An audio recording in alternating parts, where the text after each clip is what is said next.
Hoje a nossa aula é sobre refração. Então, para a gente começar essa aula, vamos começar entendendo o que é o fenômeno da refração da luz. O fenômeno de refração da luz nada mais é do que a passagem da luz de um meio A para o meio B, na maioria das vezes sofrendo desvio e sempre alterando a velocidade. Ou seja, a gente vai ver que é na maioria das vezes porque existe um único caso no qual a luz ela não sofre desvio, mas ainda assim o fenômeno da refração acaba ocorrendo. Então imaginemos a seguinte situação.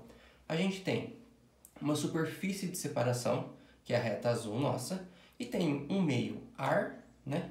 Um meio A, que a gente vai chamar de ar, e um meio B, que nesse caso a gente vai estar chamando de água. Ao ter um raio de luz incidente, quando ele ultrapassa a superfície de separação, a gente vê que um ângulo que esse meu raio incidente ele faz com a minha reta normal nada mais é do que a reta perpendicular à superfície de separação.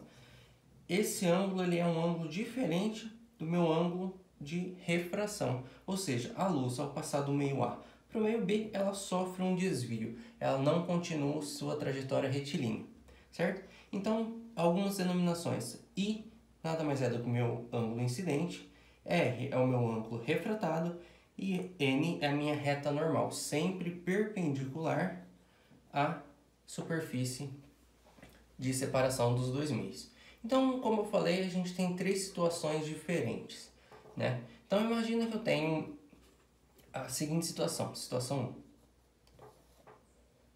1. Um ângulo incidente nessa minha superfície de separação e ao passar pela superfície de separação vai ocorrer a refração da luz. Se ocorre a refração da luz, eu tenho que pensar em algumas possibilidades. Por quê? Porque o meu raio refratado ele pode ter uma angulação maior ou menor do que o meu ângulo incidente. Porque o meu ângulo incidente é sempre o ângulo que o raio incidente faz com a minha reta normal. Então, imaginemos que eu tenho essa situação aqui. Ou seja, numa situação dessa, o meu ângulo de refração ele é maior do que o meu ângulo de incidência. Uma situação seguinte, o mesmo raio incidente, ele incide agora num segundo meio, só que agora ao invés desse raio ser, desse ângulo refratado ser maior, eu tenho um ângulo menor, certo? Ou seja, eu tenho agora I maior que o meu raio de refração. Ainda assim ocorre refração, a luz ela está sofrendo desvio. Numa terceira situação, eu tenho um raio agora ele incidindo perpendicularmente, ou seja, sobre a minha reta normal, e a gente vê que quando ele incide sobre a reta normal, ele não sofre desvio. Ah, mas não ocorre refração? Sim, ocorre refração porque a mudança de velocidade, ela existe, certo? Então essas velocidades, VA é diferente de VB. Então a primeira lei da refração que a gente tem que pensar é que o raio incidente, o raio refratado e a minha reta normal, eles são coplanares. Coplanares nada mais é do que estarem no mesmo plano, certo? Beleza. Só que tem uma outra coisa que a gente tem que pensar, que é o seguinte. Existe um motivo para essa luz estar se desviando. E qual é o motivo dessa luz estar se desviando? É o que a gente chama de índice de refração.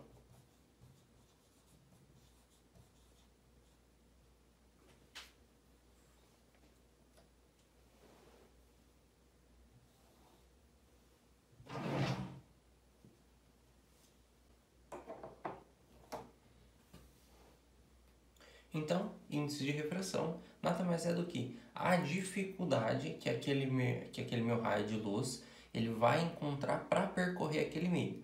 E a gente calcula esse índice de refração sendo a velocidade da luz dividido pela velocidade da luz no meio. Ou seja, a velocidade da luz ela é sempre uma constante, 3 vezes 10 a oitava metros por segundo, e a velocidade do meio, né, a velocidade da luz no meio, ela vai ser dada dependendo do meio do qual a luz percorre, certo? Ou seja, então vamos pensar qual seria a unidade de índice de refração. Bom, velocidade da luz no meio, velocidade da luz, metros por segundo.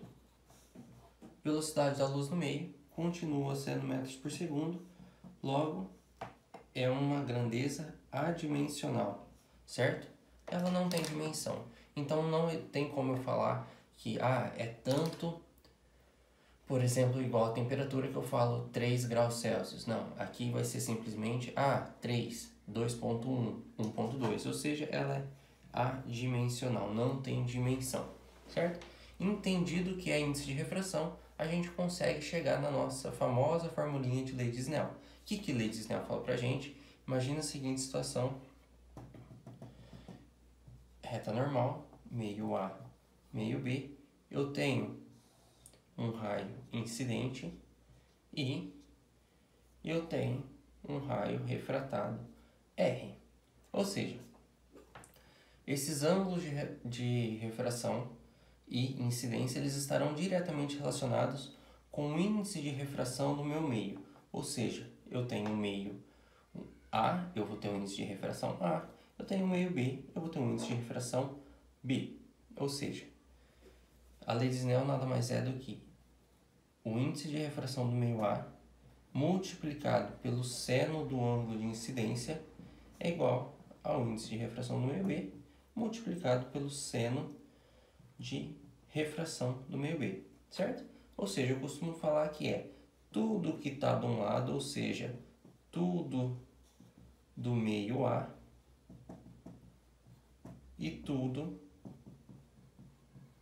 do meio B,